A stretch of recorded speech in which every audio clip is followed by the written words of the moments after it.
What's up, ladies and gentlemen? This is Lloyd from thenewwavefitness.com, and today I thought I would give you a pretty good video, I think. P90X2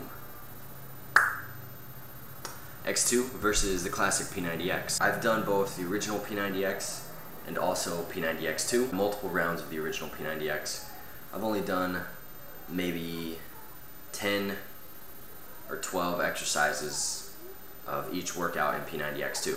So I haven't done all of them, but I still feel like I have pretty good knowledge on all the moves and everything in P90X2 and the classic. So P90X is a at-home fitness program that was created in 2004, I believe, by a company called Beachbody. And Beachbody has other programs as well, like Insanity, Body Beast, and stuff, but they created P90X back in 2004. I think it went official 2004, 2005.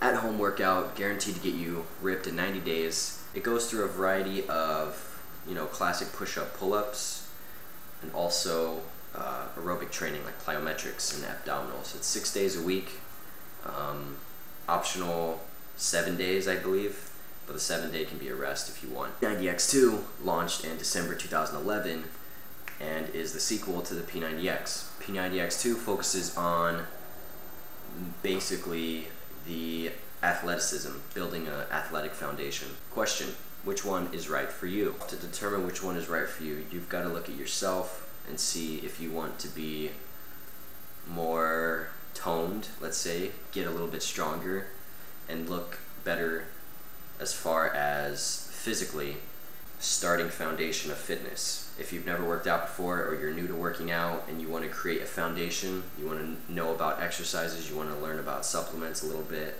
you want to know what a tricep kickback is or a tricep extension.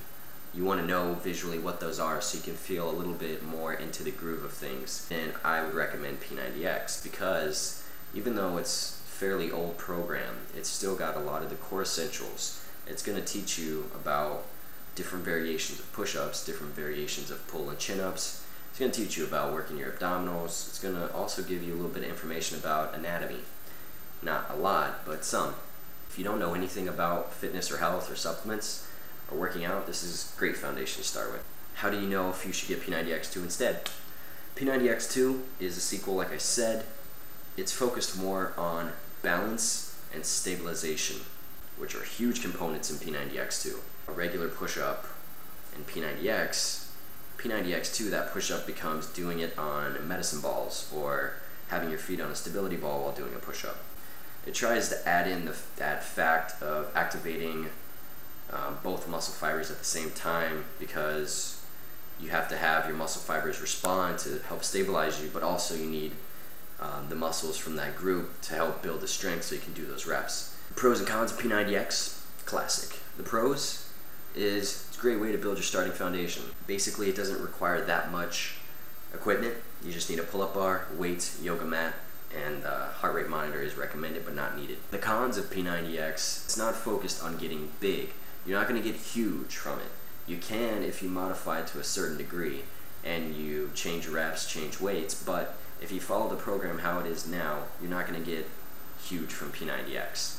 You may get some muscle gain, but overall you're going to be losing body fat. That's the whole point of P90X, is to get you ripped in 90 days. The pros of P90X2 and the cons of P90X2. The pros of P90X2 are that it's a newer program, made in 2011, so they've learned a lot over the years, both good and bad. They have new applications of old school exercises that you saw in the original P90X. Push-ups are modified, pull-ups are modified, some crazy stuff in P90X2. It says it's going to get you in athletic shape like the pro athletes to a certain degree. 5 days a week instead of 6 or 7. The workouts are actually a little bit shorter, which is also something that's nice. The workouts are about 45 minutes in P90X2, sometimes even 40 minutes, compared to P90X Classic is an hour to an hour and a half. Cons of P90X2 is you need more equipment. You need at least 2 medicine balls. They recommend even sometimes 3 or 4. You also need a foam roller. You can see back there, foam roller.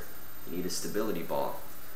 Those are all additional pieces of equipment that if you go out and buy will add up to a fair amount of additional money spent, is that it's more about aerobic training than anaerobic training. Aerobic means in the presence of oxygen, running, insanity workout, jogging, things that require your body to have a constant supply of oxygen. Anaerobic means in the absence of oxygen, which means you might be holding your breath, doing a hard rep or something like that, where your body is giving you that oxygen, but then you got to pay back that oxygen debt. After you release doing the rep, you're out of breath all of a sudden. That is anaerobic. P90X2, since you're on a stability ball, you have to go a little bit lighter so you don't fall and hurt yourself. That's also a con. So you have to see which is better for you. Overall, I think they're both great programs. In the end, it's really up to you on what you want to achieve. If you want to create your foundation of fitness, or if you're new, never worked out before, want to know where to begin, then you should begin with the original P90X and then work your way up to P90X2. It's it's a seesaw type thing where they're both good, but depending on your goals, one is going to be outweighing the other. So hope this helped you guys decide on which program you should get, P90X2 or P90X. If you have any questions, feel free to leave a comment below, and I would always appreciate it if you guys can subscribe above. Helps me out a ton. Like and share the video as well. Appreciate it. Hope you guys have a good day.